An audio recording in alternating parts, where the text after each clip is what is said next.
She called the cops on our barbecue. Said we were a threat to the neighborhood. 6 squad cars rolled up our street. My sons started crying before they even parked. Then the K9 unit arrived. One dog broke loose from its leash. It ran straight past the officers to my father.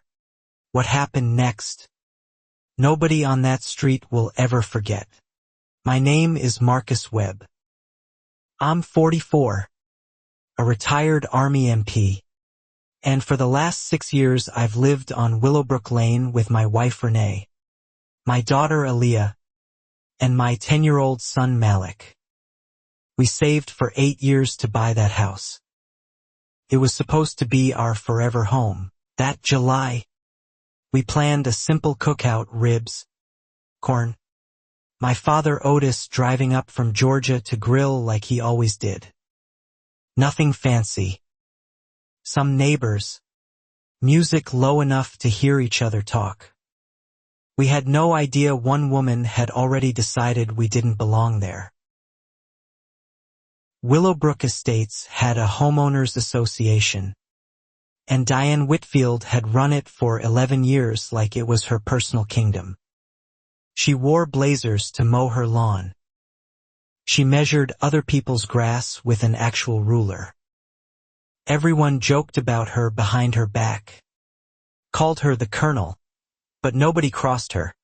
She'd find 3 families into foreclosure threats over mailbox paint. When we moved in, Diane showed up within the hour, clipboard in hand, welcoming us with a smile that never touched her eyes. She asked where we used to live, how we afforded the neighborhood, whether we understood the HOA bylaws were very strict here.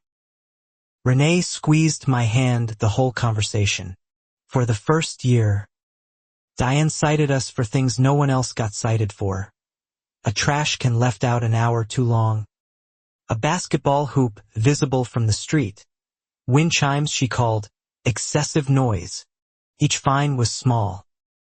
Each one added up. I kept a folder. Every date, every photo she attached as evidence. Renee thought I was being paranoid. I told her paranoid people don't keep receipts, they just get anxious. I keep receipts. This woman was building a case against us. One clipboard entry at a time. Aaliyah, my daughter, made a friend fast. Tyler Whitfield, Diane's own son, a quiet junior at her high school who apologized for his mother more than once. She's not like this with everyone, he told Aaliyah once, then caught himself and went pale, like he'd said something he shouldn't have. I didn't think much of it then. Kids say things. My father. Otis Webb was 71, a widower, and the only piece of my childhood still standing. He'd started making the 6-hour drive up every summer just to smoke ribs in my backyard the way he did when I was a boy. What most people on Willowbrook didn't know about my father, what I never advertised, because he never wanted the attention, was that he'd spent 18 years as a military working dog handler before I was even born, and later trained K9 units for 2 county sheriff's departments after he retired. Dogs remembered my father the way most people remember a favorite song. He had a way of standing, a smell, a low whistle he did without thinking. Every dog he'd ever trained, years later, would still turn its head at that whistle like no time had passed at all. None of the neighbors knew that. To them, Otis was just the older black man who visits sometimes. A detail Diane apparently found worth noting in her private log, a log I wouldn't learn existed until much later, when everything finally came apart at the seams. That June, Diane lost a board vote for the first time in years. A newer member, Linda Osei, pushed through a rule requiring all fines be reviewed by the full board instead of Diane alone. Diane smiled through the meeting. Later, Linda told Renee, that smile was not a happy one. 2 weeks after that vote, Diane started walking our side of the street every evening, slower than before, clipboard tucked under her arm like a weapon she was saving for the right moment. I noticed. I just added another line to my folder. Renee planned the barbecue for the second Saturday of July, nothing to do with any holiday. Just a reason to get people together before Aaliyah left for her senior year visits. She invited 6 families from the block, including 2 who'd never once been invited to anything by Diane. I called my father that Tuesday.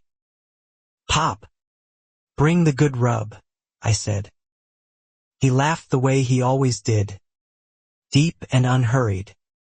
"Boy, I've been making that rub since before your mother knew my name." He said he'd be there Friday night, ready to grill by 9 Saturday morning. Friday evening, my father's truck pulled into our driveway right on schedule, the smell of his marinade already drifting out the window before he'd even parked. Malik ran outside barefoot, hollering, "Grandpa," the second the engine cut off, and for one evening, nothing on that street felt wrong at all. Diane was standing on her porch when Otis got out of his truck. She didn't wave. She just watched him unload a folding table, a cooler, and 2 long grill tools, writing something down on her clipboard before turning and going back inside without a word. Saturday morning came in warm and gold, the kind of July day that makes a backyard smell like summer before noon. By 9, my father already had the grill going, the smoke curling low over our fence. Malik helping by handing him tongs he didn't need yet. Guests started arriving around 11, the Osei family, the Parks from 2 doors down, Renee's cousin from the next town over. Kids cannonballed into our small above-ground pool. Someone's Bluetooth speaker played Anita Baker low enough that you had to lean in to catch the words. By noon we had maybe 18 people total, spread across the yard and driveway, nothing blocking the street, nothing louder than any other cookout on that block had ever been. I remember thinking, for the first time in months, that this neighborhood might actually start feeling like home. Diane's blinds were shut the entire morning. Around 1, her garage door opened just enough for her to stand in the gap. Phone raised, filming our yard for almost 2 full minutes before the door rolled back down. Linda Osei saw it too and mouthed to me, "That's not okay." At 1:40 p.m., for squad cars turned onto Willowbrook Lane at once. Lights on. No sirens. My stomach dropped before I even understood why. Conversations stopped mid-sentence. Someone turned the music off without being asked. Malik grabbed my leg and asked, quietly, "Daddy, are we in trouble?" The lead officer, a younger man named Reyes, approached with his hand near his belt, not on it, but near it, and asked who owned the property.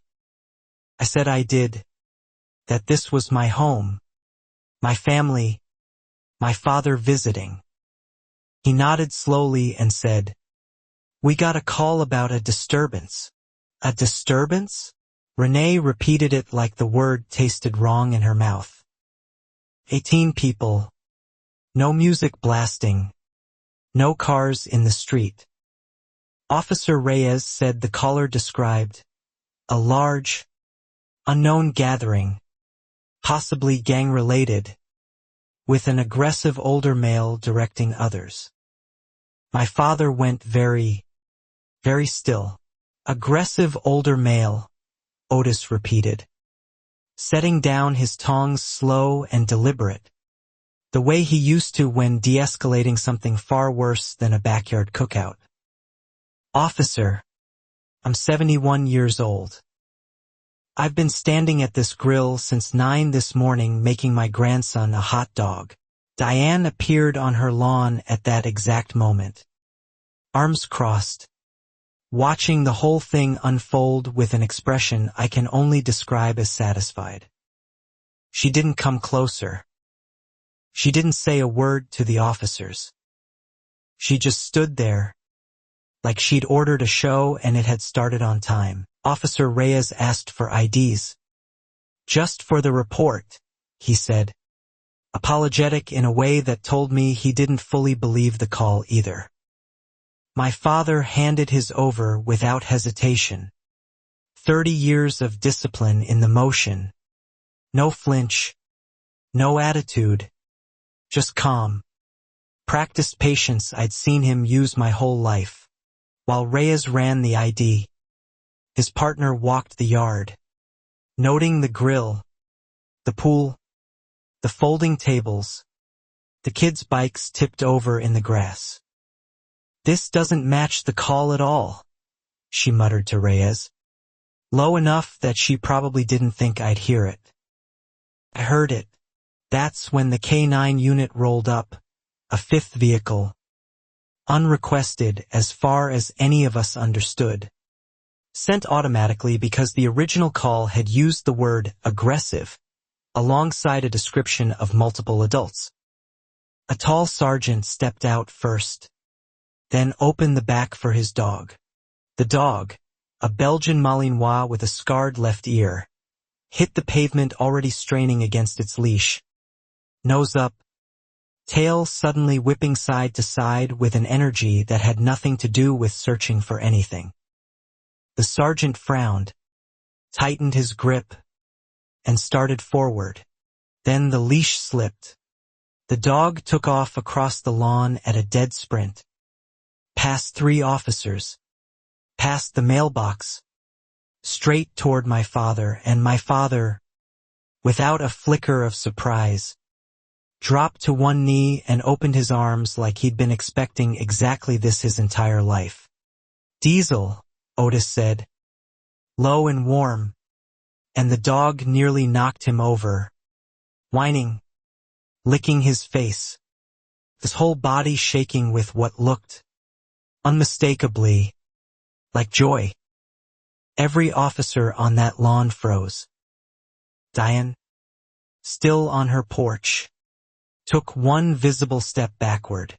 The sergeant, Frank Doyle, though none of us knew his name yet, jogged over, stunned, calling out "Diesel! Heel!" 3 times before realizing the dog wasn't going anywhere near him. He stopped a few feet away, staring at my father like he was seeing a ghost. "Your Webb," Sergeant Doyle said. Not a question. My father looked up, one hand still resting on the dog's scarred ear. "Otis Webb," he confirmed. "I trained Diesel his first 18 months at the county academy. Didn't know they'd kept him on active duty this long." Doyle laughed, short and disbelieving, and turned to the other officers. "This man wrote half the training manual we still use for scent discrimination. Diesel's been with 3 handlers since him, and he still does this every single time he catches Webb's scent at a call." Nobody on that lawn spoke. Officer Reyes lowered his radio slowly. The tension in his shoulders, the careful distance he'd kept from my father, all of it evaporated in real time, replaced by something closer to embarrassment. "Sir, I apologize," he said quietly. "The call description really didn't." Diane, from her porch, called out, "Too loud. Too fast. That dog is clearly trained to be aggressive. Look how it charged at everyone." Sergeant Doyle turned toward her voice with an expression that had gone from stunned to something considerably colder. "Ma'am, That dog just hugged a decorated K-9 trainer. I don't know what that means, Diane said, arms tightening across her chest. But I called because there was clearly a dangerous, unauthorized gathering happening on this street. And I have every right as HOA president to protect this community. The word unauthorized hung in the air like a dropped plate. Unauthorized gathering on private property? Renee said, stepping forward for the first time, voice shaking but steady. This is my backyard. My family.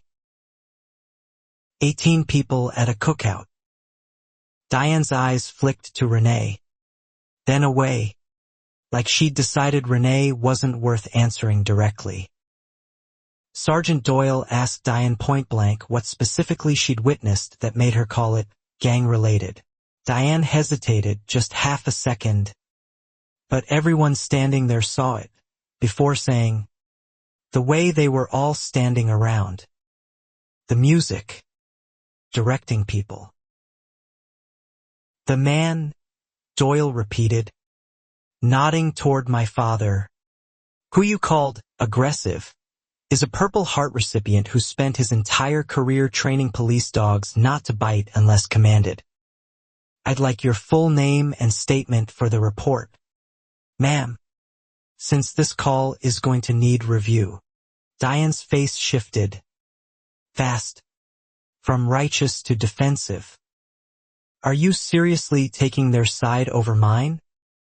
I pay HOA dues that fund half the patrol requests on this street. I know how this neighborhood works. Doyle's jaw tightened. Ma'am, this isn't a side. This is a false report. She didn't answer that. Walked back inside her house and shut the door hard enough that the porch wind chimes rattled. The same wind chimes. I remembered. She'd once fined the Parks family $200 for hanging on their own porch 3 years earlier. Officer Reyes stayed another 20 minutes, apologizing repeatedly, taking down everyone's names as witnesses instead of suspects, a distinction that felt both like relief and like something that should never have needed clarifying in the first place. My father just kept scratching behind Diesel's ears the whole time. You good, Marcus? My father asked me quietly once the officers finally started packing up. I told him I was, though my hands were still shaking a little. He nodded slowly. He said, won't be the last. We finished the cookout. At first, the mood had cracked like a dropped plate, but Linda Osei picked the speaker back up, turned the music low again, and said, we're not giving her the win of ending this early. Slowly, plate by plate, the yard came back to life. Tyler Whitfield showed up around 4, sneaking through the side gate the way he sometimes did to see Aaliyah, and froze when he saw the leftover police tape residue by our mailbox. What happened? He asked. Aaliyah told him, a way that seemed like more than embarrassment. She's done this before, Tyler said quietly, glancing back toward his own house like the walls might hear him. Not with cops. To other people. More. Aaliyah grabbed his hand and told him he could trust us. He didn't say anything else that day. That night, after everyone left, I sat on the back steps with my father, 2 beers between us, the smoke smell still hanging in the yard.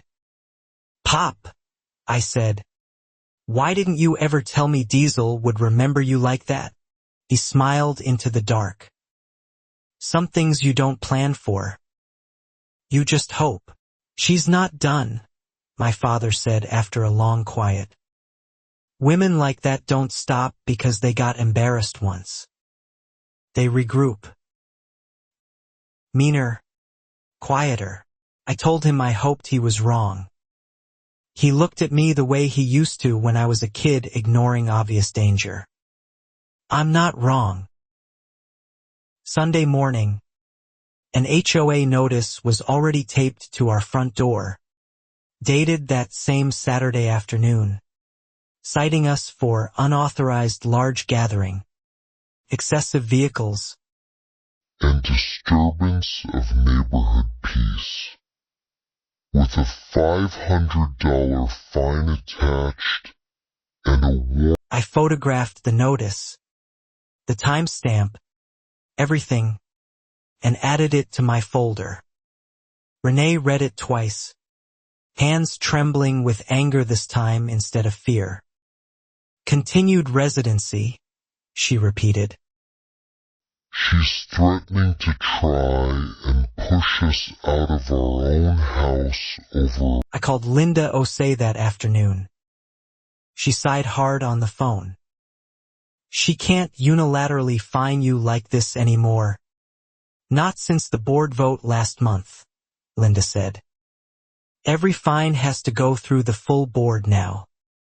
She knows that. Fight it or just pay quietly. We decided not to pay it, not yet. Linda promised to add it to the agenda for the next board meeting, 3 weeks out, and told us to keep documenting everything. Diane's run this HOA like her personal court for over a decade, she said. Somebody's finally got enough evidence to end that. Over the next few days, 3 other neighbors reached out quietly, the Parks, an older couple named the Delgados, and a young single father named Curtis, each with their own story of unexplained fines, sudden violations, visits from code enforcement that never seemed to happen to anyone else on the block. A pattern started forming, ugly and unmistakable once you saw it laid out. Every single family Diane had aggressively fined in the past 4 years was a family of color. Every white household with the same violations, overgrown grass, a loud party, an extra car had received nothing more than a friendly note. Curtis showed me a photo of his own fence, 2 inches taller than HOA regulations allowed. Cited and fined $300 the same month Diane's own privacy fence, 4 inches taller by his measurement, went completely unflagged. I measured it twice, Curtis said. She wrote the rule. Self. I started keeping a second folder, not just our fines, but everyone's, cross-referenced by name, date, and race. A spreadsheet Renee helped me build one night at the kitchen table. By the end of that week, the pattern wasn't a feeling anymore. It was 11 pages of documented, dated proof. Tyler texted Aaliyah late one night, "My mom's freaking out. She keeps saying she's going to handle it before the meeting. I don't know what that means, but I don't like how she said it." Aaliyah showed me the message. I didn't sleep much that night, running through everything that phrase could mean. 2 days later, Diane posted in the neighborhood Facebook group a long message about preserving the character and safety of our community, never naming us directly but describing our barbecue in a way that made it sound like a public menace, framing the police visit as vindication rather than the embarrassment it actually was. Comments split fast, some neighbors calling her out by name, others quietly agreeing with her in the way people do when they've absorbed a narrative for years without questioning it. Linda commented with a simple, devastating line, "The police report says no disturbance occurred. Maybe check facts before character." Diane deleted her own comment thread an hour later, but not before Renee had already screenshotted everything. Every word, every reply, Every like from names we now recognized as the same people who'd never once been fined for anything in 11 years of Diane's rule over Willowbrook Estates. That weekend, I drove out to see my father, who'd headed back to Georgia the day after the cookout, still shaken in a way he tried to hide. "You didn't tell me the full story about your dog training days," I said. He shrugged. Some things only matter when they matter. He told me more that visit, that he'd trained over 60 working dogs across 2 states, that several were still active, that Sergeant Doyle had actually been one of his students at the academy 15 years earlier, before either of them had gray in their hair. "World's smaller than people think," he said. "She's going to come after you specifically. My father warned me before I left. Not just the family. You. Because you're the one keeping the folder. The one who won't just pay the fine quiet and disappear back into the background like she wants. Watch your back, son." I mean that. I didn't fully understand what he meant until the following Tuesday, when I got a call from my employer's HR department, informing me that an anonymous complaint had been filed alleging I'd been harassing a neighbor and creating a hostile My stomach dropped reading the email. Renee's hands shook when I showed her.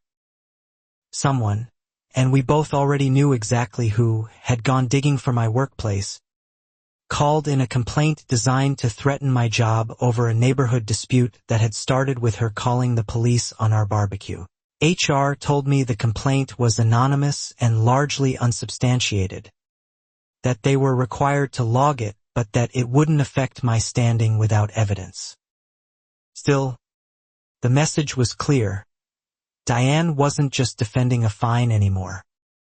She was trying to burn down every part of my life she could reach. I called Linda that night, voice tighter than I meant it to be. "She called my job," I said. Linda went quiet for a long moment. "That's not HOA business anymore," she finally said. "That's harassment. Plain and simple. I think it's time we brought in more than just the board meeting." For a few days after that, things went quiet, too quiet, the kind of silence my father had warned me about. No new notices. Diane didn't walk our side of the street in the evenings anymore. Renee said it felt like the calm right before a summer storm rolls in. Tyler stopped coming around as often, and when he did, he seemed distracted, checking his phone constantly, flinching whenever his own mother's name came up in conversation. Aaliyah told me she thought something was happening inside that house, something bigger than either of them understood yet. Linda quietly started gathering her own files from her 2 years on the board, old meeting minutes, fine records, correspondence Diane had sent under her official HOA email. She told me she'd noticed inconsistencies in the HOA's finances for over a year, but never had a reason serious enough to push further. "There's an annual reserve fund," Linda explained one evening at our kitchen table, spreading printed bank statements across it. "For roof repairs, road maintenance, insurance. Diane controls it alone. Some withdrawals over the past 3 years don't match any actual project I can find record of anywhere in our minutes." I felt something shift in my chest looking at those numbers, not relief exactly, but the sense that this had never been just about a barbecue. Diane wasn't only a woman obsessed with control. She might have been protecting something far more concrete, money that wasn't supposed to be hers to spend. The neighborhood settled into an uneasy rhythm for the next 2 weeks. Kids still played in driveways. Someone still mowed their lawn every Saturday. But conversations dropped the second Diane's silver sedan rolled past. And everyone, without saying so out loud, was quietly bracing for whatever came next. Renee and I debated pulling Malik out of the situation entirely, sending him to stay with her sister for a while so he wouldn't feel the tension soaking into every dinner conversation. He overheard us anyway. "Are we gonna have to move?" he asked. Neither of us had an answer that didn't feel like a lie. I went back to work carefully, aware that a shadow now hung over my file thanks to an anonymous complaint that technically still existed on record. My manager pulled me aside once, kindly, and said, "Whatever's happening in your neighborhood, I hope it resolves. This job's not going anywhere because of some HOA nonsense." Aaliyah started college prep visits that week, a plan we'd made months earlier, and for 2 days the family scattered enough that the house felt almost normal again. Normal in the specific way that only exists right before you find out normal was never guaranteed to begin with. On one of those quiet evenings, Curtis knocked on our door, nervous, holding his phone. "I think Diane's building something against you specifically," he said. "My cousin works dispatch. Says a woman named Whitfield's called in 4 separate non-emergency complaints about your address in the last 10 days. Noise, suspicious vehicles, stuff like that." None of the calls had resulted in anything. Dispatch had apparently started flagging her number after Officer Reyes's report from the barbecue went into the system, but the sheer volume of it made something in my chest go cold. She wasn't just angry anymore. She was building a paper trail against us. "She's trying to manufacture a pattern," Linda said when I told her, "so that when she finally makes her move at the board meeting, it looks less like one incident and more like an ongoing nuisance. It's calculated. She's done this before to other families, just slower, quieter, over years instead of weeks." I thought about the Delgados, who'd moved out 2 years before we arrived, and the young couple before them, names I only knew from old HOA records. Linda had dug up 3 families in a decade, all gone within 18 months of a fine spiral that started, every single time, with Diane Whitfield's signature. The board meeting was set for the 3rd Thursday of the month. In the small community clubhouse Diane had personally overseen the renovation of 5 years earlier, a fact she mentioned at the start of every single meeting, according to Linda, like a queen reminding her court who built the throne room. In the days before it, Linda quietly reached out to every family with a documented grievance, asking if they'd be willing to speak. Curtis agreed immediately. The Parks hesitated, worried about retaliation, then agreed anyway. 3 more families I hadn't even spoken to yet came forward with their own stories. I compiled everything into a single folder: fines by race, fines by property type, the timeline of complaints against us, the anonymous workplace complaint, everything documented and timestamped. Renee suggested we make copies for every board member, not just Diane, so nothing could conveniently go missing before the meeting. Tyler texted Aaliyah the night before the meeting, "Please don't hate me for whatever happens tomorrow." I didn't know how bad it actually was until I found her old laptop unlocked last week. "I'm bringing something to the meeting. I have to." At night. And neither did I once she showed me.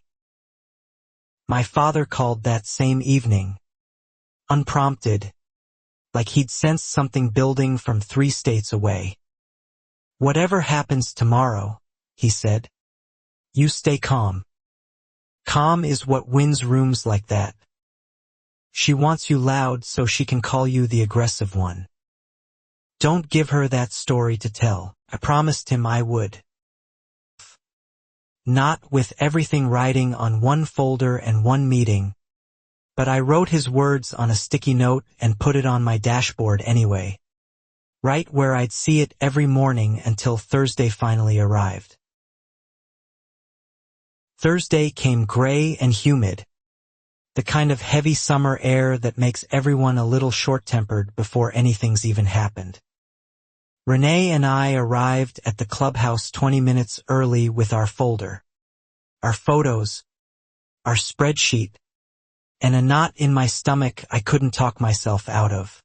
The room filled faster than any HOA meeting I'd attended before. Word had clearly spread. Curtis sat near the front. The Parks came together, holding hands like they were bracing for something.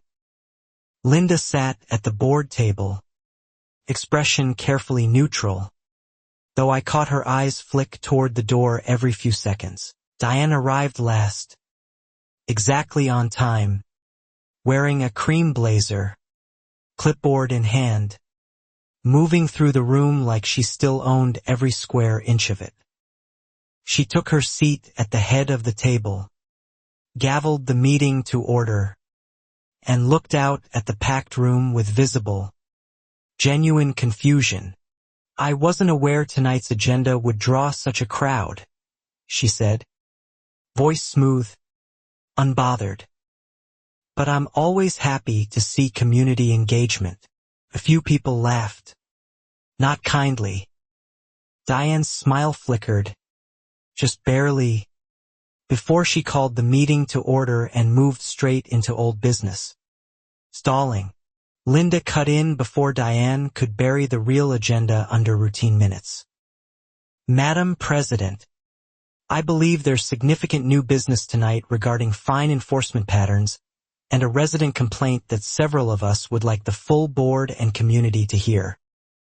Diane's pen stopped moving mid-signature.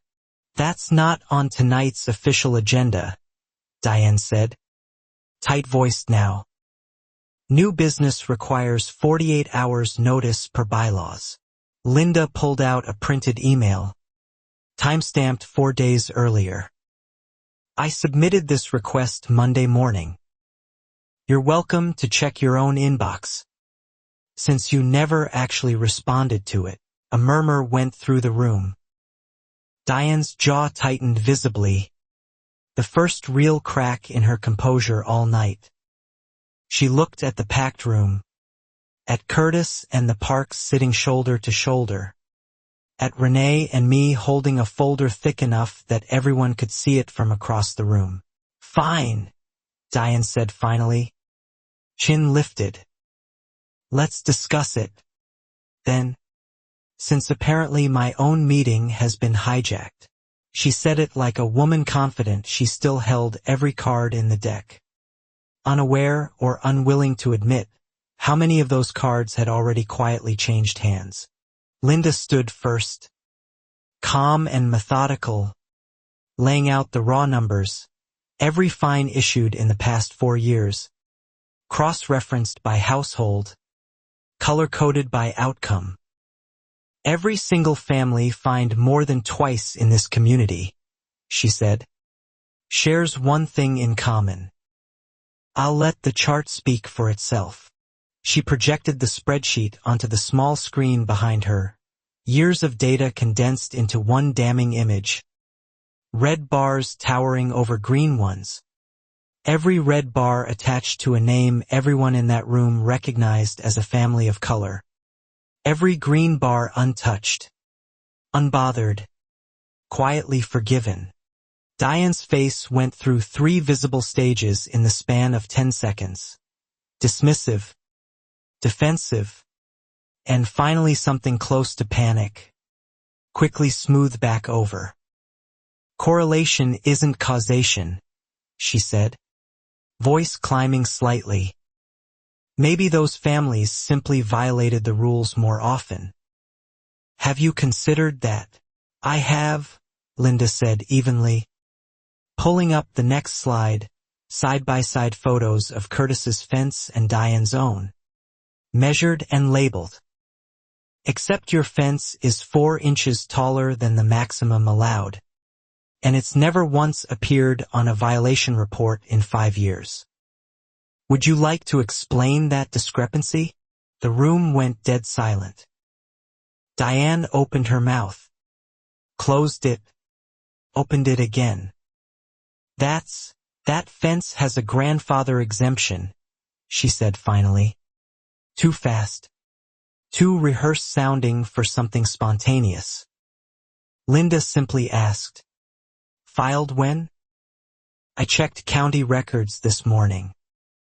There's no exemption on file for your property." Curtis stood next, hands shaking slightly but voice steady, describing the exact fine on his own fence, the timeline, the $300 charge, the follow-up threat of board review for repeated violations after a single infraction most white households on the block committed routinely without consequence. The Parks followed, describing 3 years of unexplained spot inspections that never seemed to happen at any other house on their street, always scheduled the week after any minor disagreement with Diane at a prior meeting, a pattern so consistent it had stopped feeling like coincidence a long time ago. Then it was my turn. In my folder, and laid out the barbecue incident first, the false police call, the aggressive older male description of my 71-year-old father, the officer's own report confirming zero disturbance, filed and dated, printed for every board member sitting at that table. An anonymous complaint was also filed with my employer 3 days later, I continued, voice tighter than I wanted it to be, alleging workplace harassment tied to this dispute. HR confirmed the complaint originated from an untraceable email, but the timing, 1 day after I refused to pay this fine, speaks for itself. Diane's composure finally, visibly cracked. "I have no idea what you're implying," she snapped, too loud for the small room. "I did not call your employer. That's a serious accusation with absolutely no proof behind it. I hadn't accused her by name. She'd said it herself, unprompted, in front of the entire board." A woman near the back, someone I didn't recognize, stood up slowly. "I work HR at a firm downtown," she said. "Not his firm, but I recognize that pattern. Anonymous complaints designed to threaten someone's livelihood over personal disputes aren't just petty. Depending on intent, they can be criminal harassment." Diane's hands gripped the edge of the table now, knuckles pale.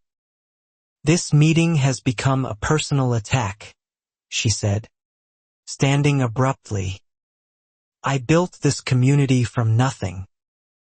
I've protected property values here for 11 years. I don't have to sit here and be slandered by people who don't appreciate that." "Nobody's slandering you," Linda said quietly. "We're reading from records. Yours. More document, a printed bank statement, 3 withdrawals from the HOA reserve fund over the past 2 years, totaling just over $11,000, with no corresponding invoice, project, or vendor listed anywhere in the minutes." The room's temperature seemed to drop. Diane stared at the paper like it had appeared out of nowhere instead of her own bank's public deposit records. That fund covers miscellaneous administrative costs," she stammered. "I don't need board approval for routine." $11,000 in 3 withdrawals isn't routine," Linda replied. "And per our bylaws, which you personally rewrote 4 years ago, any withdrawal over $500 requires board sign-off. There's no board signature on any of these. I checked every meeting record going back 3 years." Diane looked For the first time since I'd known her, genuinely cornered, not righteous, not commanding, just a woman realizing in real time that the room she'd controlled for over a decade had quietly stopped believing her. One printed page at a time, right in front of her own eyes. "I want a lawyer present before this continues," she said abruptly, gathering her clipboard, her folder, her composure in pieces. "This is clearly a coordinated attack, and I refuse to be ambushed in my own community meeting." She moved toward the door, and that's when Tyler stood up from the back row. "Mom," Tyler said, voice cracking. "Wait." Diane froze mid-step. The entire room turned toward her son, who I don't think anyone besides Aaliyah had even clocked sitting there. He held up his phone, hand trembling slightly, and looked at his mother with an expression somewhere between fear and exhaustion. "I found your old laptop unlocked last week," Tyler said. "I wasn't trying to spy.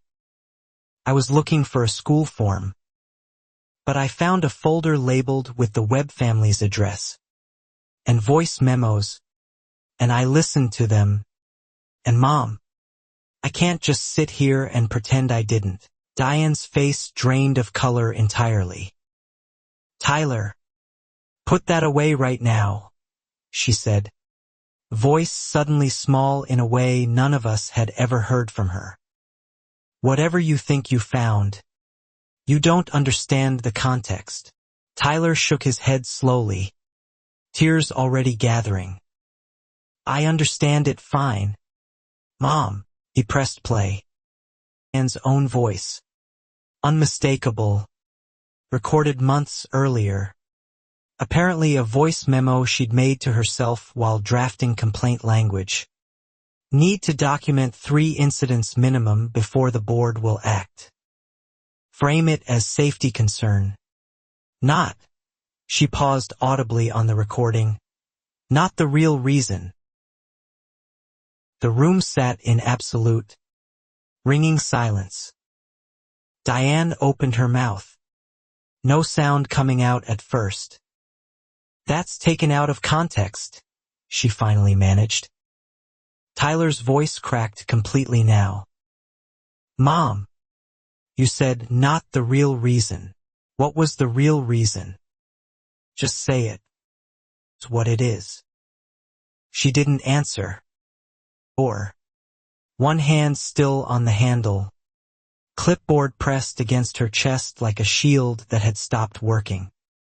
Somewhere behind me, I heard Curtis exhale, long and slow, like a breath he'd been holding for 3 straight years finally let go. Sergeant Frank Doyle, invited by Linda earlier that week as a neutral witness to the original police report, stood up from where he'd been quietly sitting near the back. "For the record," he said, "the original 911 call has been logged and reviewed. Dispatch flagged Mrs. Whitfield's number for repeated non-emergency misuse.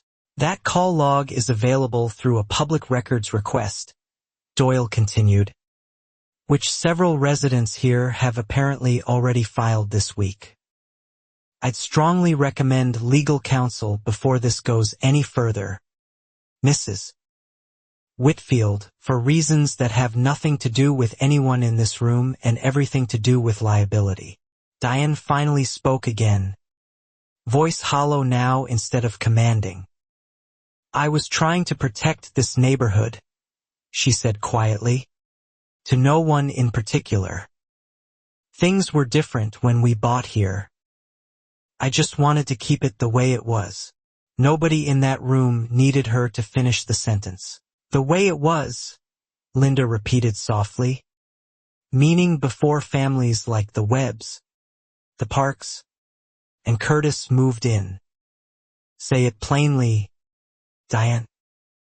After 11 years, I think this community has earned the plain version. Don't you?" Diane said nothing, The silence answered louder than words ever could have. The board voted that same night, unanimously, to suspend Diane's presidency pending a full financial and conduct review, effective immediately, with Linda appointed interim president until a special election could be held. Diane didn't fight it. She simply set down her clipboard on the table and walked out without another word. The room stayed quiet for a long moment after the door clicked shut behind her. Then, slowly, conversation broke out: relief, disbelief, a few nervous laughs. Curtis wiping his eyes and saying, 3 years.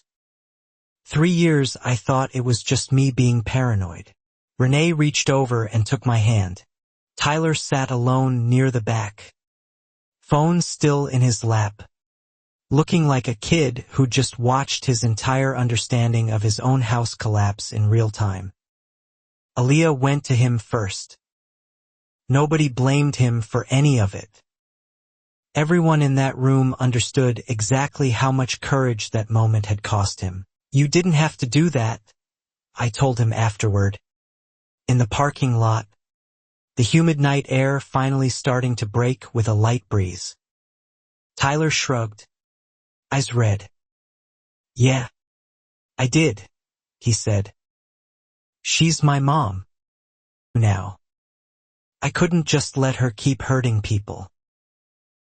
The following week brought an official investigation, launched by the County Fair Housing Office after 3 separate residents independently filed formal discrimination complaints citing the fine data Linda had compiled, the police report from our BBQ, and most damaging of all, Tyler's own recovered voice memo evidence.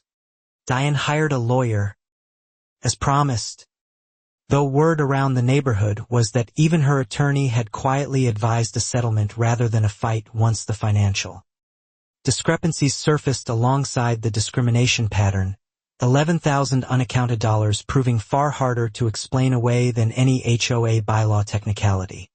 2 weeks after the meeting, a certified letter arrived at Diane's house, visible to half the street, since she opened it standing in her driveway, county seal clearly printed on the envelope. Whatever it said, her shoulders dropped in a way that told the whole block everything they needed to know. Renee heard through Linda that the fair housing investigation had expanded, no longer limited to our family but covering a documented pattern going back 6 years. 3 previous families included retroactively. Their old complaints, filed and ignored at the time, suddenly relevant again in an entirely different light. My father called when I told him the news, quiet on the other end of the line for a long moment. Told you, he finally said, not smug, just tired in the way a man gets after being right about something ugly for the 100th time in his life. Glad you kept that folder, son. Diane stopped attending community events entirely. Her car sat in the driveway most days now instead of out running errands. Someone said they'd seen a realtor's car parked outside twice in 1 week, though nothing official had been listed yet. The block held its breath, waiting to see what came next. Tyler moved in with his father, who lived across town, separated from Diane for the past 2 years according to what Aaliyah eventually learned. One more detail that reframed how isolated and unchecked Diane's behavior had likely become once nobody at home was left to push back on any of it.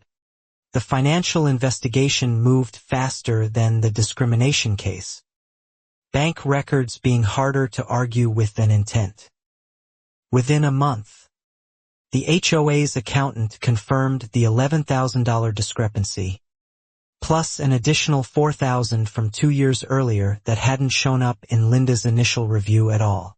Diane was formally charged with misappropriation of association funds, a charge her lawyer reportedly fought hard to reduce, ultimately settling for restitution. and probation rather than the felony threshold the county had initially considered given the total amount and the multi-year pattern of concealment involved. The fair housing complaint took longer, as those cases always do, but the county's preliminary finding, released that autumn, stated plainly that a pattern of disparate enforcement based on race was substantially supported by the evidence provided. A sentence Curtis read aloud to us on our porch, voice thick with emotion. Diane never publicly apologized, not at any meeting, not in the neighborhood group, not to any of the families she'd spent over a decade quietly grinding down through fines and false reports. The closest thing to acknowledgement came secondhand, through Tyler, who said she'd told him once, "I know I went too far."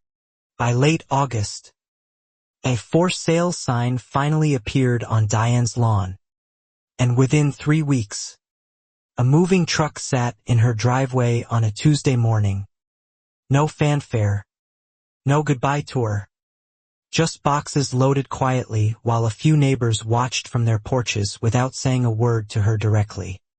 Linda was elected HOA president that fall by a landslide, running on a single promise: full transparency, no more unilateral fines, an actual review board for every complaint filed.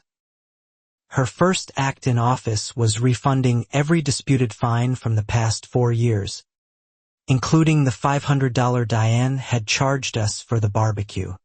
Curtis's fence stayed exactly where it was, 4 inches over, with a new bylaw amendment passed unanimously granting reasonable variance for existing structures, a rule so obviously fair that everyone wondered aloud why it had taken 11 years and one exposed scandal to finally get written down properly. Sergeant Doyle came back to visit a few times that fall, off duty, bringing Diesel along once just so my father could see him again. The dog remembered instantly. Same wagging, same disbelief on every officer's face who witnessed it, like the whole scene from that July afternoon simply replayed itself in miniature. My father made the drive up more often after that, not just for cookouts but for no reason at all sometimes, just to sit on our porch and watch the street go by the way he used to watch it from his own porch back in Georgia. Decades of quiet earned peace in his eyes. Tyler and Aaliyah stayed close, no longer sneaking through the side gate but walking straight through the front door.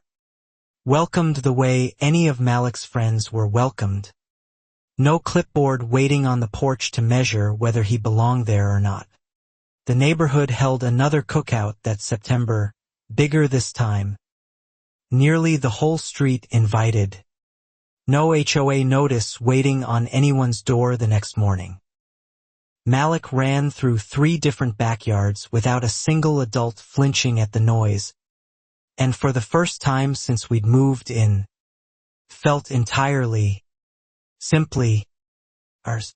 Renee framed one photo from that day, my father at the grill, Diesel curled up nearby off duty, Malik laughing with tongs he still didn't need. Curtis and the Parks and Linda all crowded around one table like they'd always belonged there. Because, turned out, they finally did. I kept the folder. All of it. Every fine and photo and printed email. Tucked away in a drawer we rarely opened anymore. Not out of anger. Documentation had actually done for us. Turned a feeling nobody would believe into a truth nobody could argue with. Linda told me once, at that September cookout, that she thought back often to the version of herself who'd almost let the fine spiral slide, who'd almost stayed quiet the way so many residents before us had. You kept records when the rest of us just kept our heads down, she said. That mattered. My father, for his part, never talked much about that day at the barbecue afterward. Not because it bothered him, but because to him, It was simple. "Dogs don't forget who trained them right," he said once, sipping his coffee on our porch. "People forget things like that all the time. Dogs never do." Aaliyah left for college the following fall. Tyler driving up most weekends the first semester until the distance eventually, quietly, turned them into something closer to old friends than anything else. No hard feelings. Just two kids who'd been through something heavy together and grown past needing it to define them. Diane, we heard, eventually moved 2 states away. Restitution paid in full. Probation completed quietly. Her name gone from every neighborhood conversation within a year. Replaced by newer gossip. Smaller stakes. Ordinary drama instead of the kind that had once nearly cost a family their home over nothing at all. On the anniversary of that first barbecue, we held another one, smaller, just family and the Osays and Curtis. No big statement intended, just a Saturday in July with ribs on the grill and my father's laugh carrying over the fence. The same fence Diane had once measured with suspicion and never once with welcome. Malik, older now, asked me that day why the police had come the first time. A question he'd apparently been sitting with quietly for a year without either of us noticing. I told him the truth. Simply, some people decide who belongs somewhere before they ever actually get to know them. But Diesel knew Grandpa belonged, Malik said. Like it was the most obvious thing in the world. And honestly, by the time he said it was. My father just smiled and flipped another rack of ribs. The smoke curling up over a fence that finally, fully, felt like ours to stand behind. Linda's reforms held for years afterward. The review board becoming a permanent fixture. Every fine cross-checked. Every complaint logged with a name attached instead of vanishing into one woman's private clipboard. Property values, contrary to everything Diane had ever warned, only climbed as the neighborhood's reputation quietly shifted from tense to welcoming. New families moved in over the following years without a single one receiving the visit we had. The clipboard, the pointed questions about where we'd come from, the silent measuring of whether we belonged. Linda made sure of it personally, greeting every new resident herself with nothing but an actual welcome basket. Curtis eventually joined the board too. Alongside Linda, the two of them building something neither had ever expected to need building. A set of rules applied the same way to everyone. Boring in the best possible sense. Exactly what an HOA was supposed to be all along and so rarely actually was. My father kept training dogs part-time even into his 70s. County Academy calling him back twice a year for refresher courses. Diesel eventually retiring to a quiet life with Sergeant Doyle's family. Though he still perked up, they said, at the specific low whistle nobody else could quite replicate. I think about that first afternoon often, the squad cars, my son's small hand gripping my leg, the 2 full minutes before everything turned. The exact moment a scared, uncertain crowd became a room full of people who finally, undeniably, believed us, because a dog ran across a lawn and told the truth nobody else would. Renee says the whole thing taught her that quiet documentation beats loud outrage nearly every time, that the folder in our drawer did more to protect our family than any single argument ever could have. Patience and paperwork slowly outlasting a woman who'd built her entire authority on nobody ever pushing back.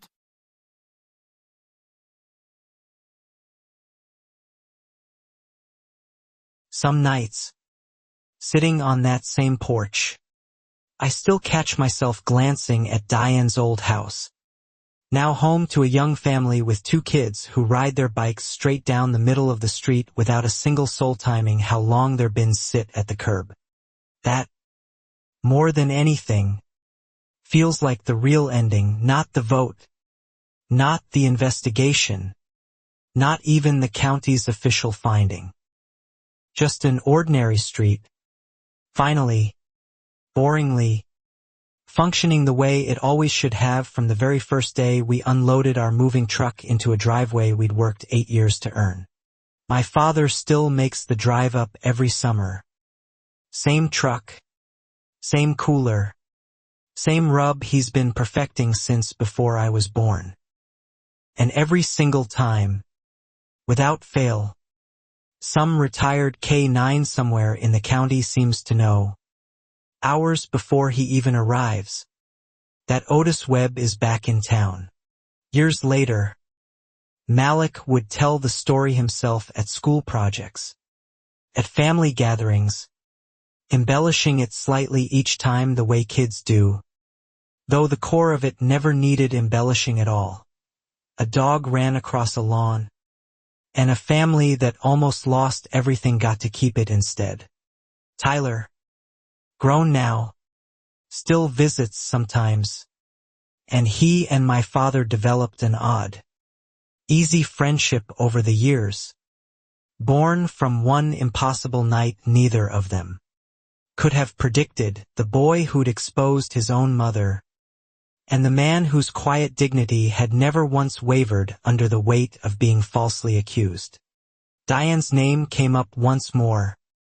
Years later, in passing, a mutual acquaintance mentioning she tried to run for a homeowner's board again in her new town, only for someone there, somehow, to have already heard the story. Small world, my father said again. Same words. Same quiet satisfaction. No bitterness left in them at all. We never did move. In the end, not revenge. Not even justice exactly. Just the simple, stubborn insistence on staying exactly where we'd built our life. In the house we'd earned. On a street that finally, fully, belonged to all of us the same amount. Equally, at last. I think about my father kneeling on that lawn sometimes, arms open before he even knew for certain it was safe to be so sure, trusting an instinct built over decades that some things, some bonds, some truths, simply cannot be trained out of a creature that only ever learned to recognize the good in someone. That, I've come to believe, was the real twist under every other twist that summer. Not the money, not the false reports, not even Tyler's recording. Just a dog, running toward the one man on that lawn who'd never given anyone, four-legged or otherwise, a single real reason to fear him. People still ask me, sometimes, if I ever worry it could happen again. A new Diane, a new clipboard, a new set of assumptions waiting on some future porch. I tell them the truth, probably. People like that don't disappear from the world just because one of them finally got caught. But I also tell them what my father taught me that whole summer, without ever quite phrasing it as a lesson. Keep the folder. Keep the dates. And trust, always, that the truth, given enough time and enough patience, tends to run straight toward the people who actually deserve it. The county eventually used our case, anonymized, as a training example in fair housing seminars for HOA board members statewide. A strange kind of legacy. Neither Renee nor I ever expected, but one we've come to feel a quiet, complicated pride in whenever we hear it mentioned secondhand at some community function. Curtis's daughter and Malik grew up practically as cousins after that, in and out of each other's houses constantly, never once needing to wonder if they belonged on that street. A small mercy neither of them will probably ever fully appreciate. The way you can't appreciate whether you've never had to survive. Linda retired from the board eventually too. Years later, replaced by a rotating committee instead of any single ruling president. A structural change she pushed through specifically so no one person could ever again quietly accumulate the kind of unchecked power Diane had wielded for over a decade unnoticed. My father passed his old training notebooks down to Sergeant Doyle's own son eventually, a young man just starting the academy himself. The same handwriting, the same low whistle technique, passed forward one more generation. One more dog somewhere down the line who'll remember a web without ever needing to be told why. Renee still keeps that framed photo from the September cookout on our hallway wall. Right by the front door. The first thing anyone sees walking in. My father at the grill. Diesel curled up nearby. Malik's ridiculous tongs. Everyone's face lit up in a kind of ease that took 2 hard years to finally earn. Aaliyah, grown and gone from the house now, still tells the story to new friends sometimes, always ending it the same way her grandfather used to. The dog didn't need anyone to explain who the good man on that lawn was. It already knew, before anyone else caught up. And that, more than any fine, any vote, any county finding, is the part of that summer I hold on to hardest. Not the vindication. Exactly. Though that mattered plenty. But the simple, undeniable image of loyalty answering a false alarm faster and truer than any human voice in that yard managed to that day. Still, the months right after the board meeting weren't peaceful the way the story sometimes gets told afterward. Smoothed down, satisfying, over almost as soon as it started. In truth, the investigation dragged through the fall. Diane's lawyer stalling every filing, every deadline, hoping momentum would fade before consequences ever fully landed. Some neighbors, uncomfortable with how publicly it had all unfolded, quietly distanced themselves from us that autumn, worried about being associated with drama, even after everything had been proven true. Renee took that harder than I did. People would rather stay comfortable than stay honest, she said one night. And I couldn't argue. My employer's HR department reopened my file briefly that October. A routine audit catching the anonymous complaint still sitting unresolved on record, forcing me to explain the entire situation a second time to people who had no context, no folder, no idea what 11 months of documentation could possibly represent. It got cleared eventually, formally dismissed as unsubstantiated retaliation once I provided the police report and board meeting minutes. But the process cost me 2 additional weeks of quiet dread. A reminder that even a resolved fight leaves paperwork behind that keeps demanding to be refought in smaller rooms. Tyler struggled more than he let on that fall. Caught between 2 households now legally divided. A mother under investigation. A father who'd moved out years earlier for reasons Tyler was only just starting to fully understand. Aaliyah told me some nights he barely spoke at all. Just needed someone nearby. Diane's lawyer floated a defamation threat that September. A letter sent to Linda personally, alleging the board had prematurely damaged her reputation before any formal finding. Linda forwarded it straight to the county investigator already assigned, who apparently found the letter's timing more useful as evidence than as an actual threat. The Fair Housing Office requested additional testimony that October, pulling in 2 more families we hadn't even known about, people who'd left the neighborhood years before we'd arrived, contacted through old HOA records. each with their own version of the same story, the same clipboard, the same quiet campaign of erosion. One of them, a woman named Patrice who'd moved away 6 years earlier, told the investigator she'd once been fined for excessive vehicles over a single extra car parked for one weekend during a family funeral. She'd paid it without fighting, she said, because you don't fight women like that. You just leave. Hearing that secondhand nearly broke something in me. Not new information exactly, but confirmation of just how long this pattern had run unchecked. How many families before us had simply absorbed the cost and disappeared quietly rather than risk exactly what we'd risked by staying and pushing back. Linda used Patrice's testimony, along with 2 others, to push the Fair Housing Office toward expanding the investigation's scope one final time, no longer treating it as isolated incidents but as a documented, multi-year pattern of discriminatory enforcement stretching back nearly the entire length of Diane's presidency.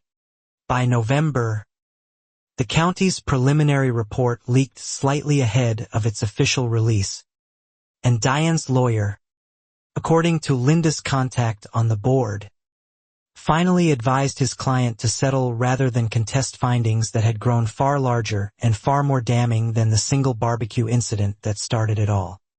Diane accepted a settlement that included restitution for the misappropriated funds, formal removal from any future HOA leadership role countywide, and a signed acknowledgement, not quite an apology, but close enough, that enforcement practices under her presidency had disproportionately impacted minority households over multiple years. Reading that phrase in the county's final report, months after that first terrifying afternoon with squad cars in our driveway, felt strange in a way I hadn't expected. Not triumphant exactly, just quietly, finally, official. Proof, on paper, permanent, of something we'd known in our bones since the day we moved in. Renee cried reading it. Not from sadness, she said, but from the sheer relief of no longer having to convince anyone. It's real now, she said. Not just us saying it. Understood exactly what she meant, having spent over a year half wondering if we'd sound paranoid explaining it to strangers. My father, when I called to tell him the settlement had gone through, was quieter than I expected. Good, he finally said. But don't let this be the only story you tell your kids about this place. Tell them about the cookout after, too. About Curtis. That's the real ending, son. He was right, the way he usually was.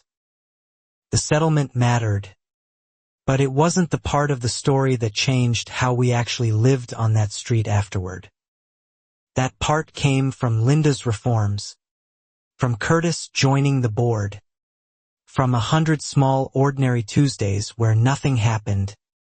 Finally, at all.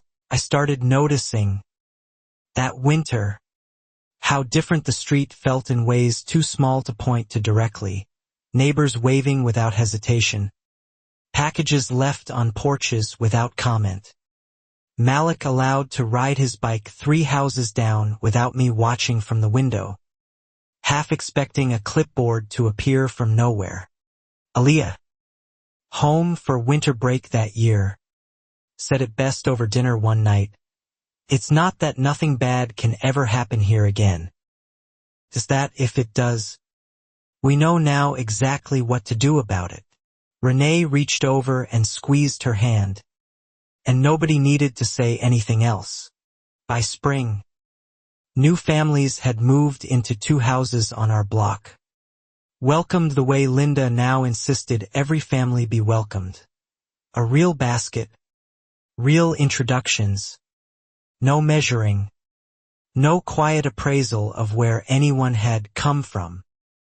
One of the new families was Filipino, another biracial, and nobody blinked twice.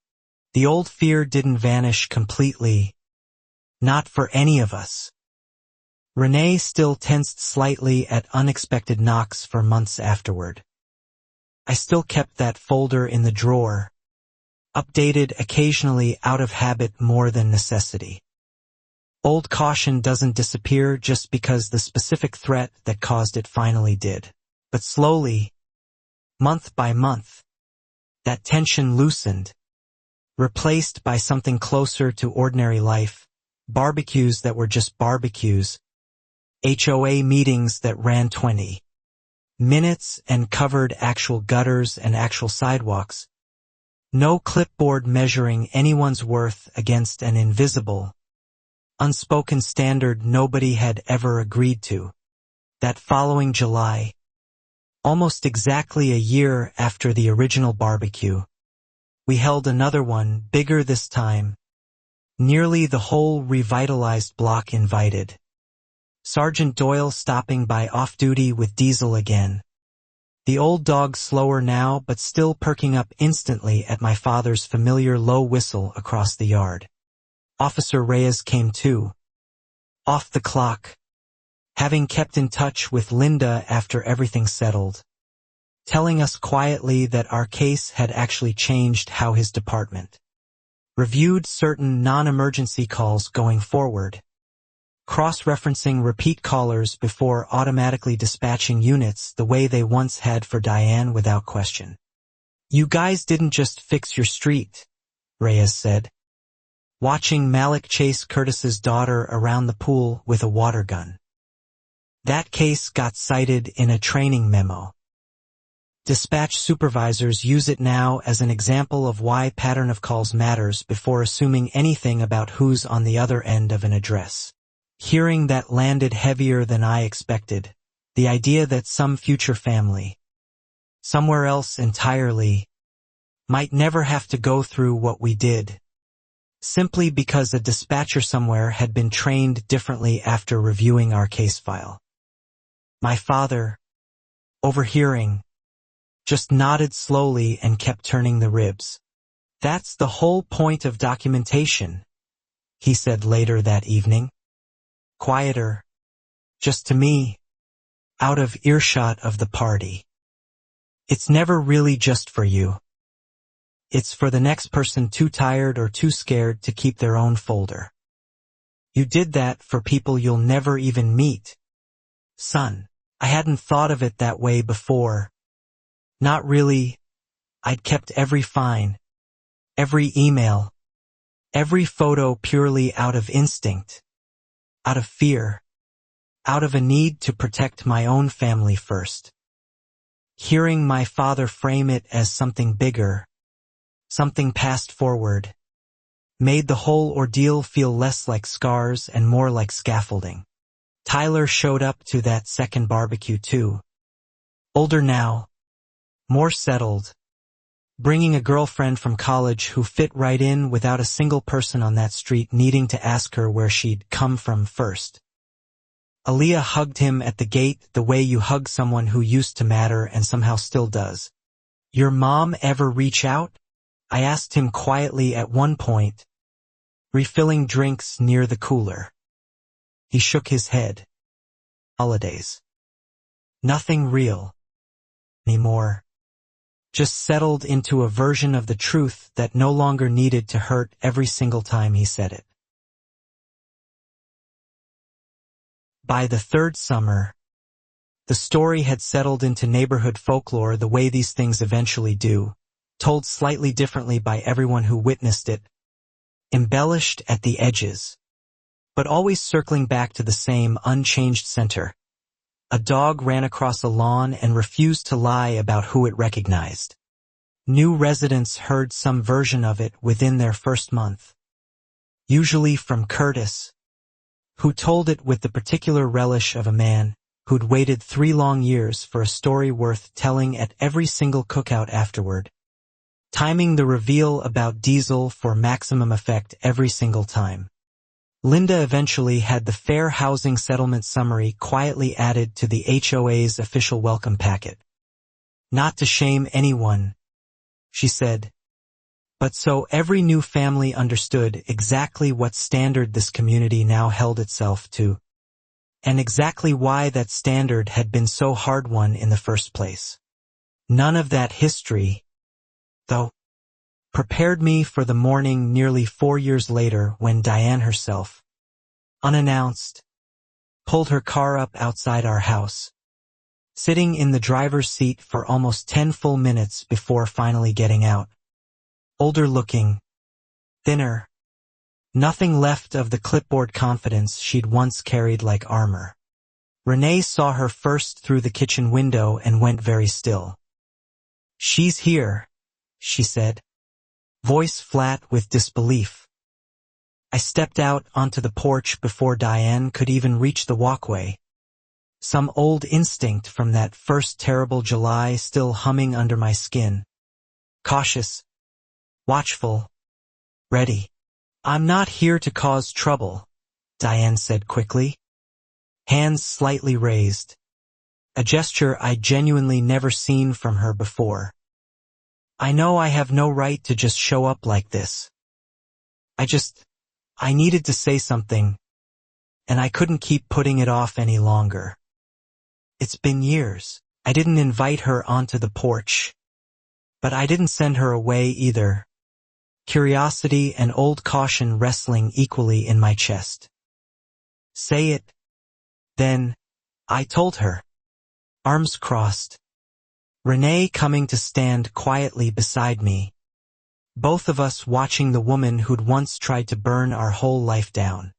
"I've thought about that summer more than you probably think I have," Diane said, voice unsteady.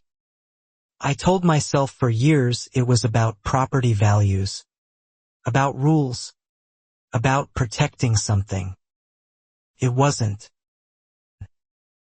I just couldn't say it out loud, not even to myself, until I lost everything." She said the settlement had cost her more than money, her second marriage, most of her old friendships, the version of herself she'd spent a decade believing was righteous instead of simply, quietly cruel. "I'm not asking you to forgive me," she said. "I just needed you to hear me say it plainly. I was wrong." Renee's hand found mine, gripping tight. Neither of us said anything for a long moment, the silence stretching out over the same lawn where a dog had once run past 6 officers straight into my father's arms. The same lawn Diane had once filmed from her garage like evidence in a trial we hadn't known we were on. "You should tell that to Curtis," I finally said, voice steady but not unkind. "And the Parks. If you can ever find her. I appreciate you saying it to me. But I wasn't the only one." Diane nodded slowly, tears finally slipping free, the first genuine emotion I'd seen from her in years.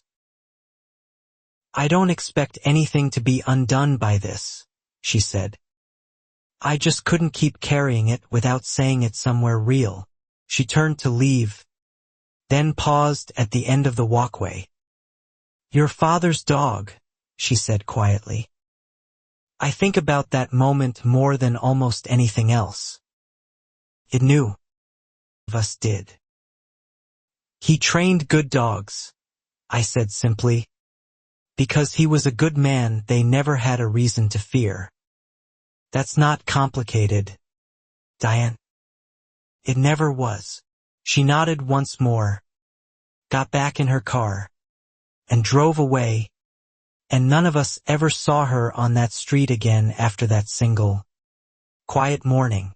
I told my father about the visit that same evening, expecting some sharp reaction, some old bitterness resurfacing. Instead he just sighed, long and slow. "Some people need to lose everything before they can finally see themselves clearly," he said. "Doesn't undo the damage. But it's not nothing, either." son. Renee struggled with it more than I did.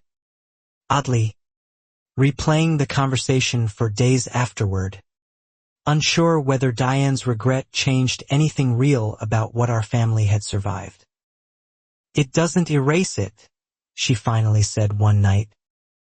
But maybe it means she'll never do it to anyone else again. That's something. Curtis, when I told him, laughed once, short and humorless. Good for her, he said. Took her long enough. He didn't seem angry exactly, just tired in the specific way people get after finally setting down a weight they'd carried far longer than they should have ever had to carry it. Linda's response was simplest of all. Apologies don't rebuild reserve funds, she said. But they're not worthless either. I hope it was real for her sake more than ours. We already got what we actually needed years ago, the truth, on record, permanent, whether she ever said sorry or not. That fall, the county held its 5-year anniversary review of fair housing enforcement outcomes, and our case, still anonymized in official documents, came up again as a benchmark example proof. The report noted that documented, patient, community-driven pushback could dismantle even long-entrenched discriminatory systems without requiring years of costly litigation. Reyes sent Linda a copy of the report, highlighting the section, adding a short note, "Still cite this one in training. Figured you'd want to see it." Linda printed it and mailed a copy to every original family involved. Us, Curtis, the Parks, even Patrice, tracked down finally through an old mutual contact. Patrice wrote back a short letter, the first any of us had heard from her directly, thanking Linda for including her, saying she'd cried reading it, relieved after 6 years that what happened to her finally had a name, a record, a place in something larger than her own private, unwitnessed memory. I thought I was just unlucky, she wrote. I never knew it was a pattern until your friend found me. Thank you for proving I wasn't imagining it. Linda read that letter aloud at the next board meeting, and the whole room sat quiet for a long moment afterward, absorbing exactly what had been at stake. Malik, 12 now, asked me that winter if he could write about the story for a school assignment on a time your family overcame something hard. I hesitated at first, unsure how to condense 2 years of fear and folders and false police reports into something a 6th-grade teacher would actually assign a grade to. He wrote it anyway, in his own words, focusing mostly on Diesel, on his grandfather kneeling on the lawn, on the specific moment his own fear turned into confusion eventually, into pride. His teacher called it the best essay in the class. Renee framed a copy of it right next to the old photo, reading Malik's version of events.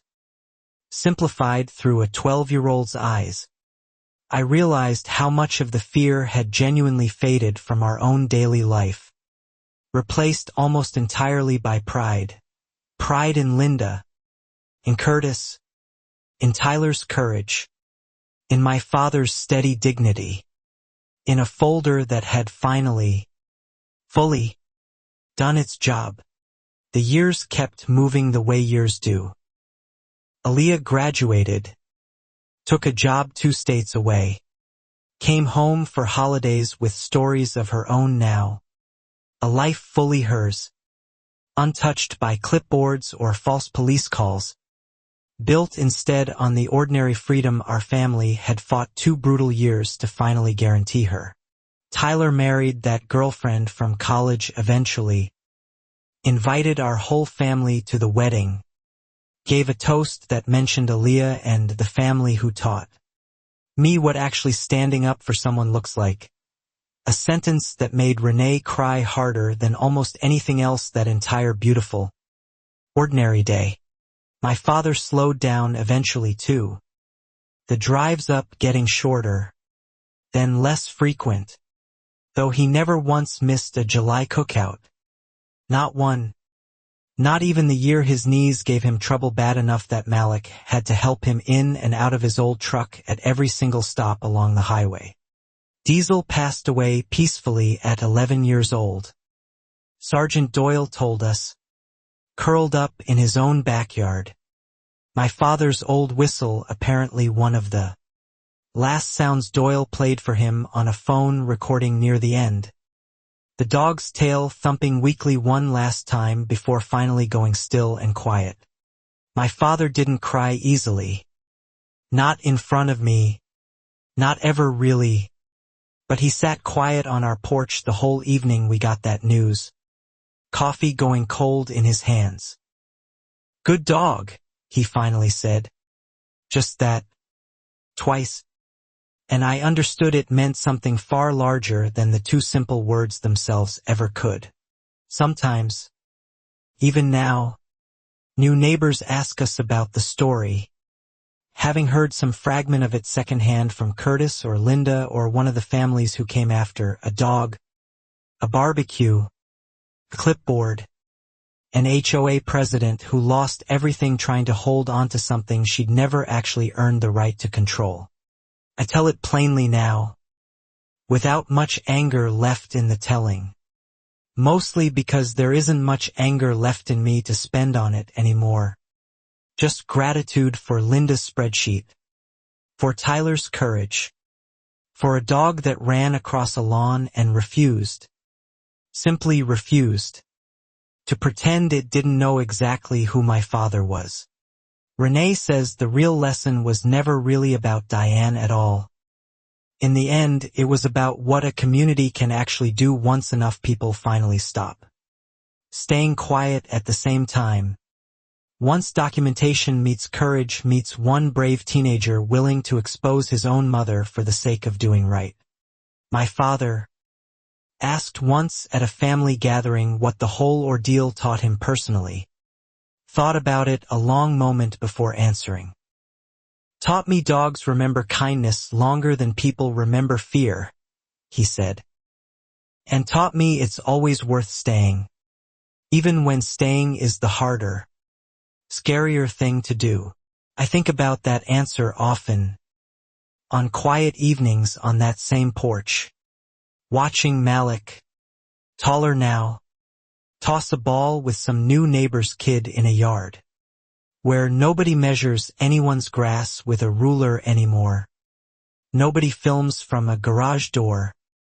Nobody decides in advance who does or doesn't belong there. We still have that folder in the drawer. I've never thrown it away. Not once.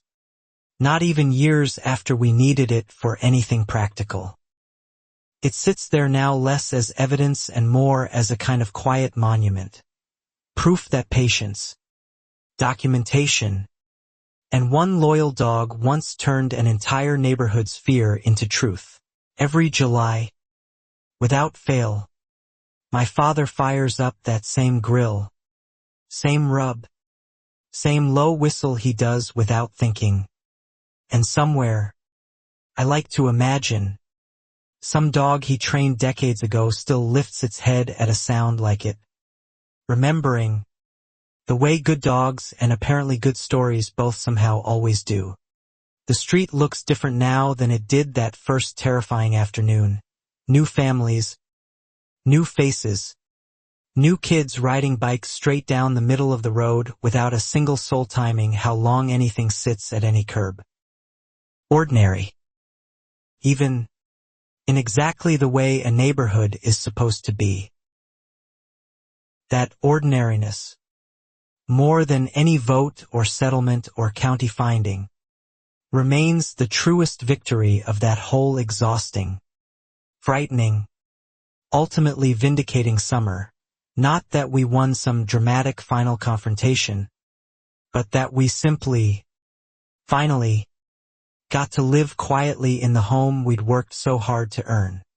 Curtis's fence still stands 4 inches over regulation. Grandfathered in permanently now. A small monument nobody but us truly understands the weight of. A boring architectural footnote that once represented 3 years of quiet. Unequal, unchecked power finally, fully, dismantled by patient people who refused to simply disappear.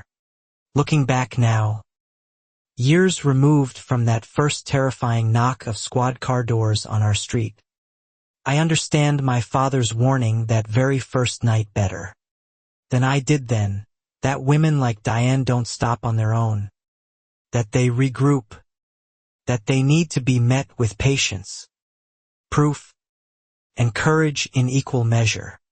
We had all 3.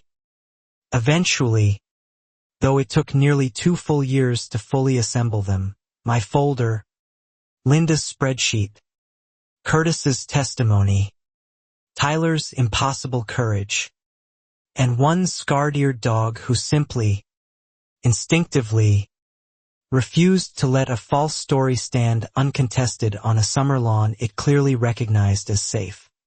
I don't know if Diane ever fully understood what she lost that year beyond the money. The title, the marriage, whether she understood that she'd also lost the simple, ordinary right to be trusted by an entire street of people who'd once, however uneasily, deferred to her judgment without question for over a decade. What I know for certain is what we gained instead. A documented record proving our family had never been the problem. A neighborhood finally built on actual fairness instead of one woman's private measuring stick. And a story my own children will apparently keep telling. In their own words. For years to come.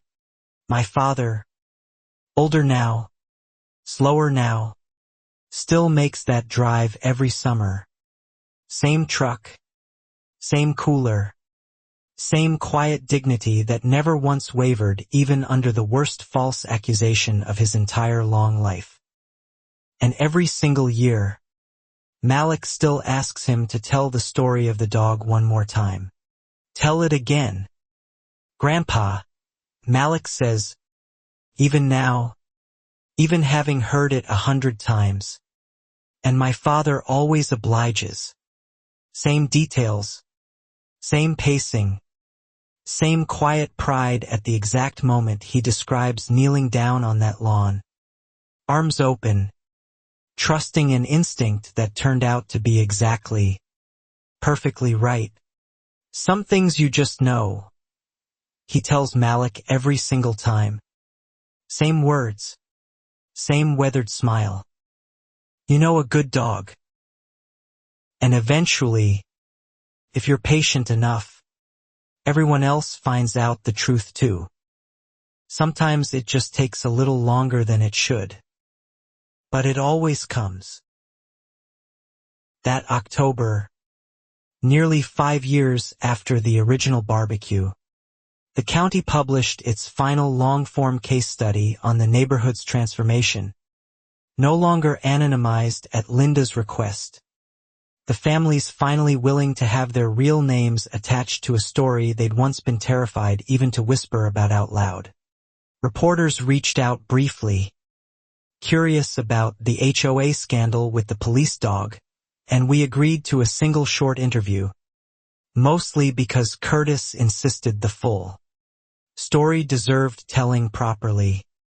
Once, on the record, rather than continuing to circulate only as neighborhood folklore, embellished a little more with each retelling. The reporter asked my father, at the very end, what he wanted people to take away from the whole ordeal. He thought about it a long moment, the way he always did before saying something that actually mattered. Don't let one bad person convince a whole street that fear is the same thing as safety, he said. That woman thought keeping people like my son's family out was protecting something, he continued. All she was really protecting was her own comfort with never having to question herself. That's not safety. Nicer blazer. The reporter, notebook full, didn't ask another question after that. The article ran with a photo Renee provided, my father at the grill, diesel curled nearby, taken the September after everything settled, and the headline read simply, "The dog remembered what the neighborhood forgot." My father laughed reading it, said it was the truest headline he'd ever seen written about anything. Diane, we learned secondhand once more. Read the article too. Somewhere in her new life 2 states away. She didn't reach out again. She didn't need to. Not really. Whatever she'd needed to say, she'd already said. Standing on our walkway years earlier, tears finally honest for the first time we'd ever seen. I think, if I'm honest, that's the part of the story I still find myself circling back to most. Not the vindication, not even the justice, but that quiet, unscripted morning she showed up alone. No clipboard, no armor, just a woman finally willing to say the plain, ugly truth about herself out loud. It didn't erase anything, but it confirmed something my father had believed the entire time. Long before any board meeting or county investigation ever caught up to it. That truth, given enough patience, tends to find its way to the surface eventually, whether anyone's ready for it or not. Renee still keeps a version of that original folder digitized now too, backed up carefully, not out of lingering fear anymore but out of a kind of quiet respect for what documentation had actually accomplished, protecting not just our family, but eventually 3 others who'd suffered in silence years before we ever arrived. Linda's reforms, all these years later, remain fully intact, reviewed and reaffirmed by every subsequent board. A structure built specifically so no single person could ever again quietly accumulate the kind of unchecked, unquestioned authority Diane had wielded, undetected, for over a decade before anyone thought to finally check. Curtis still tells the story at every single summer cookout, timing the diesel reveal for maximum effect every single time. New neighbors leaning in closer with each retelling. The same disbelief crossing their faces that once crossed 6 police officers' faces on a lawn that afternoon nearly 5 years earlier. Tyler's kids, when he eventually had them, grew up hearing an age-appropriate version of the story too. Not about their grandmother's cruelty specifically, but about a brave teenager who once told the truth even when it cost him something enormous. A story Tyler says he's proud, not ashamed, to finally pass forward. My father, asked once by one of Tyler's kids whether he'd ever been scared that day on the lawn, smiled the way only he could and said, "Son, I've handled dogs trained to find explosives." A misunderstanding on a summer lawn wasn't nothing to be scared of.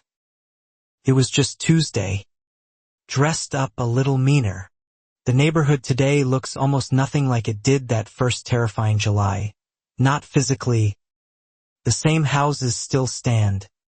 The same trees still shade the same sidewalks.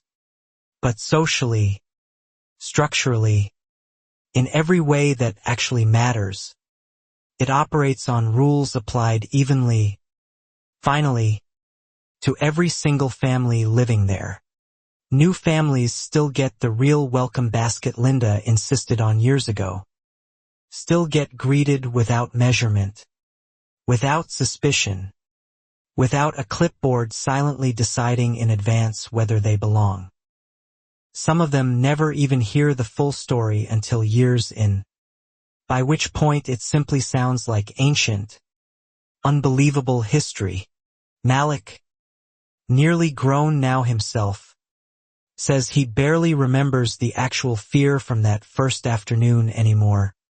Just fragments, his hand gripping my leg, the smell of smoke, a dog running impossibly fast across a lawn toward his grandfather. The rest, he says, he mostly knows now through the retellings.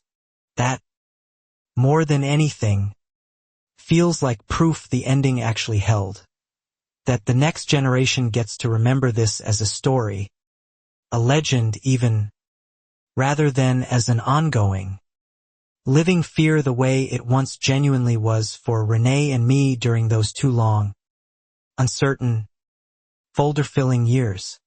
My father still says the same thing every single July. Same words nearly verbatim. Grill smoke curling up over a fence that's belonged to us.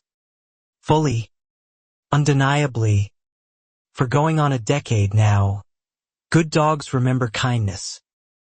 Good people remember who stood by them. Everybody else eventually just has to catch up. And every single year, without fail, somewhere in that low whistle, that familiar smoke, that same rub he's perfected across 4 decades, I hear the whole story again. Not as trauma anymore. Not really, but as the origin story of exactly how this ordinary, hard-won, thoroughly ours neighborhood finally came to be. The last time I saw Sergeant Doyle, at what would be Diesel's final visit before he passed, he told my father something I've never forgotten. You didn't just train good dogs, Otis, he said. You trained us to trust our own instincts too, even when the paperwork said something different. That mattered more than you know. My father just nodded, quiet, the way he always was with real compliments, uncomfortable with praise but visibly moved anyway. Instincts and paperwork should always agree eventually, he said. If they don't, one of them's lying. Usually it's whoever wrote the paperwork with something to hide. That line stuck with me longer than almost anything else from that entire ordeal. The idea that truth, real truth, eventually aligns instinct with evidence. That Diesel's instinct and our folder's evidence had, in the end, told the exact same story, just through entirely different, equally undeniable languages. Renee and I still live in that same house. Still host that same July cookout. Still watch Malik grow taller every single year against the backdrop of a fence. Line that once felt like a battlefield and now just feels like home. Ordinary and unremarkable in every single way we once desperately hoped it could be. We never got a dramatic apology from the county. Never expected one. Never needed one really. What we got instead was better. A restored HOA. A fair set of rules. 3 other families finally validated. A teenage boy's impossible courage. And one scarred-eared dog who simply refused to lie about who he recognized. That's the story. Mostly whole now. The way I've told it 100 times since. Not a fantasy of perfect justice, but something closer and more real. Patient documentation. Brave neighbors. One honest kid. And an old dog's memory. Together slowly dismantling something that had gone unchecked far too long. My father still says it best. Every single July. Same words nearly every time. Smoke curling into a sky that finally, fully, feels like ours to stand under without asking anyone's permission first. Some folks measure fences. Good folks just show up and stay. That's the whole difference. Right there. And every single time he says it, I think about that first terrifying afternoon, the squad cars, my son's small hand on my leg, the 2 unbearable minutes before a dog broke its leash and ran, unerring, straight toward the one man on that lawn who had never once given it a real reason to fear him. That image, more than any board vote or county settlement, remains the truest heart of the entire story. Loyalty outrunning suspicion, truth outrunning fear, one good dog's memory outlasting one woman's decade of quiet, unchecked, unequal power over a street that finally, fully, belonged to everyone the same. We stayed. We waited. The truth arrived exactly the way my father always said it eventually would. Not loud, not sudden, but steady, patient, and utterly undeniable once it finally, fully caught up to a woman who'd spent 11 years betting it never would. In the months following the settlement, the county's reforms rippled outward further than anyone on Willowbrook Lane initially expected. 3 neighboring HOAs adopting similar transparency requirements after board members there quietly reached out to Linda, asking how exactly she'd managed to dismantle something so deeply entrenched. Linda spoke at 2 regional HOA conferences that following spring, sharing what she called the boring parts that actually work: documentation, transparency, review boards, refusing to let any single person hold unchecked authority over fines or finances. Lessons earned the hard way on our own quiet street. Curtis eventually mentored 2 other families going through similar disputes in neighboring counties, sharing his own folder as a template, walking them through exactly how he'd built his case. Patient and methodical, the same way Linda and I had once walked him through ours during those 2 exhausting years. Patrice, finally at peace after her letter, started attending Willowbrook's cookouts occasionally too, driving in from 2 counties over, telling Malik once that she'd never had anywhere that felt worth returning to for closure until Linda's letter finally gave her one. 6 years after she'd quietly given up and moved away. Tyler's own kids, growing up now in a household built on the lesson their father learned the hardest possible way. Ask about Grandma Diane sometimes, and Tyler answers honestly, age-appropriately, always ending with the same line: "She hurt people. But I'm proud I told the truth about it, even when it was hard." My father turned 78 this past spring. Slower now, the drives up shorter and less frequent, though he still insists on making at least 1 trip every July. Cooler packed, rub prepared, refusing every offer from Renee or me to simply drive down to him instead. "Some traditions you keep standing up for," he says. "This July, at what has become an annual, unremarkable, thoroughly beloved neighborhood cookout, my father lit the grill one more time, smoke curling low over a fence that's been fully, undeniably ours for nearly a decade now. No clipboard waiting anywhere, no squad car turning down the street, just family. Malik, taller than me now, helped him at the grill the way he's helped every July since he was 10 years old. And somewhere nearby, Curtis's laugh carried over.